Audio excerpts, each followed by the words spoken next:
പാലക്കാട് കാവശ്ശേരിയിൽ ഷോക്കേറ്റ വയോധിക മരിച്ചു. വലിയ പറമ്പ് സ്വദേശിനി ലക്ഷ്മിയാണ് മരിച്ചത്. മീറ്ററിന് താഴെ എർത്ത് നൽകിയ ഭാഗത്തു നിന്നാണ് ഷോക്കേറ്റത്. ഇന്ന് തന്നെ ഷോക്കേറ്റ് വരുന്നുള്ള മൂന്നാമത്തെ മരണമാണ് ഈ പാലക്കാട് നിന്നും എത്തുന്നത്. അവിടെ നിന്ന് വിശദാംശങ്ങളുമായി അജിത് ബാബു ഉണ്ട്. അജിത്ത്, എന്താണ് ഇവിടെ സംഭവിച്ചത്? മറ്റു വിശദാംശങ്ങൾ എന്തെല്ലാമാണ്?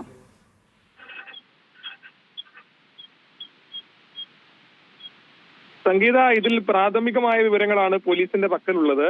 അതായത് ഈ എർത്ത് ഉള്ള ഭാഗത്തു നിന്നാണ് ഇത്തരത്തിൽ മീറ്ററിന് താഴെ എർത്തുള്ള ഭാഗത്തു നിന്നാണ് ഇത്തരത്തിൽ ഷോക്ക് ഏൽക്കുന്ന സാഹചര്യമുള്ളത്. സാധാരണ നമുക്കറിയാം എർത്തിന്റെ ഭാഗത്തു നിന്ന് ഷോക്ക് ഏൽക്കുന്ന സാഹചര്യം ഉണ്ടാവുന്നതല്ല.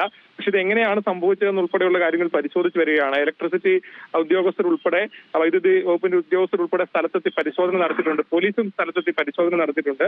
സാധാരണ ഗതിയിൽ ഇത്തരത്തിൽ വിറകെടുക്കാനും അതുപോലെ തന്നെ മടലെടുക്കാനും ഒക്കെയായി അമ്മ ഇത്തരത്തിൽ സ്ഥിരമായി ഇങ്ങോട്ടേക്ക് പോകാറുള്ളതാണ്. പക്ഷെ ഇന്ന് അവിടെ എത്തുമ്പോഴേക്കും ഇത്തരത്തിൽ ഷോക്ക് ഏൽക്കുന്ന സാഹചര്യമായിരുന്നു ഉണ്ടായിരുന്നത്. ആശുപത്രിയിൽ പ്രവേശിപ്പിച്ചെങ്കിലും ജീവൻ രക്ഷിക്കാൻ കഴിയുന്ന സാഹചര്യം ഉണ്ടായില്ല.